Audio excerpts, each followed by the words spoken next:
Hi, Carolyn Ribeiro here from mining.com.au. Blackstone Minerals Managing Director Scott Williamson joins me now. Hi Scott. Hi Carolyn. Blackstone has entered a memorandum of understanding with Vietnam Rare Earths and ASX-listed Australian Strategic Materials to collaborate on opportunities along the rare earth value chain in Vietnam. So Scott, tell us, how did this partnership come about and how will it be structured?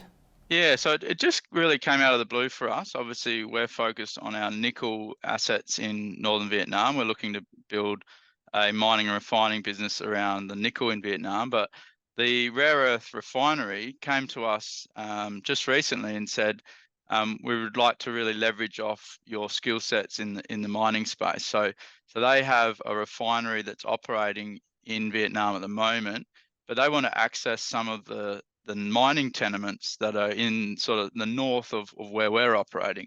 And so they want to really leverage off the mining expertise that we have in country and some of the relationships that we've built over the last 4 years. So it's an ability to work with an existing refinery and bring the mining expertise that we've got at Blackstone Minerals. With 3 companies involved, how will the partnership be structured? Yeah, so it's really about getting an end-to-end supply chain from mine all the way through to the downstream products, and that's where ASM come in as well. So ASM have a downstream plant in South Korea.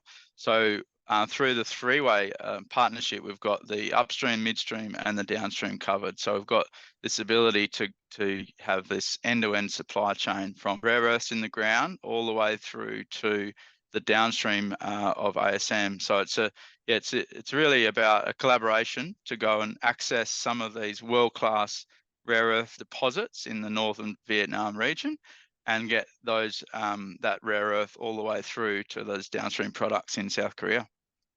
Let's talk more about Vietnam. What's the draw to the country as a target region for rare earths from a mining and investment perspective? And how does Vietnam fit into the global rare earths competitive landscape? Yeah, it's an interesting one. These deposits have been known about for many years, and a lot of foreign countries, for example, Japan and South Korea, have tried to access these deposits.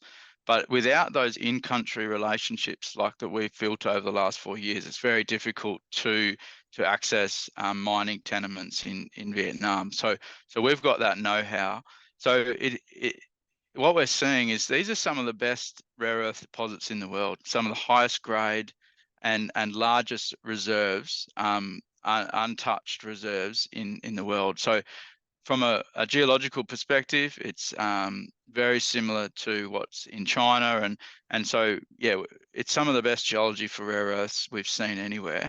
But it's really about having that in-country know-how to access those deposits and develop mining tenements in Vietnam, and that's what we're bringing to the partnership. So we think that Vietnam has a great opportunity here to take these rare earths all the way through into these downstream products, and through this partnership we're at the forefront of being able to do that.